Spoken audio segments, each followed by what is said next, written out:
Surat airport પર આંતરરાષ્ટ્રીય drug રેકેટનો પર્દાફાશ. ગુજરાત સરકારની ડ્રગ મુક્ત ગુજરાત અને ઝીરો ટોલરન્સ નીતિ હેઠળ અમલમાં મૂકવામાં આવેલી રહેલા no drugs in Surat city અભિયાનમાં સુરત સિટી ક્રાઇમ બ્રાન્ચને મોટી સફળતા મેળવી છે. થાઇલેન્ડના બેંગકોકથી લાવવામાં આવેલી રહેલા આશરે ₹6.18 કરોડના પ્રતિબંધિત ડ્રગ હાઇડ્રોવીટ હાઇબ્રિડ ગાંજા સાથે એક મહિલા સહિત 3 આરોપીની ધરપકડ કરી આંતરરાષ્ટ્રીય ડ્રગ રેકેટનો પર્દાફાશ કરવામાં આવ્યો છે. ક્રાઇમ બ્રાન્ચને બાતમી મળી હતી કે ચેન્નાઈના રહેવાસી મોહમ્મદ ઇકબાલ અહેમદ ખાન અને રશિયા અબ્દુલ કપૂર એર ઇન્ડિયા એક્સપ્રેસ ફ્લાઇટમાં બેંગકોકથી સુરત પહોંચશે. માહિતીના આધારે crime branch, Dumas police, CISF, DRI અને AIUની સંયુક્ત ટીમે સુરત ઇન્ટરનેશનલ એરપોર્ટ પર છટકું ગોઠવ્યું. સોમવાર સાંજે 7:40 વાગે ફ્લાઇટ લેન્ડ થતા જ બંને શંકાસ્પદોને અટકાવવામાં આવ્યા. તપાસ દરમિયાન તેની ચેક ઇન ટ્રોલી બેગમાં છુપાયેલા ડબ્બામાંથી 17 કિલો 658 ગ્રામ હાઇડ્રોવીટ મળી આવ્યું હતું. જપ્ત કરાયેલ ડ્રગ્સની આંતરરાષ્ટ્રીય બજાર કિંમત અંદાજે ₹6,18,03,000 છે.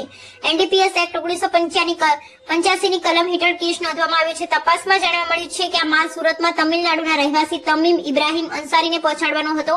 ક્રાઇમ બ્રાન્ચે તેની તપાસ ઝડપી બનાવી કલાકોમાં જ સુરત શહેરમાંથી તેની ધરપકડ કરી.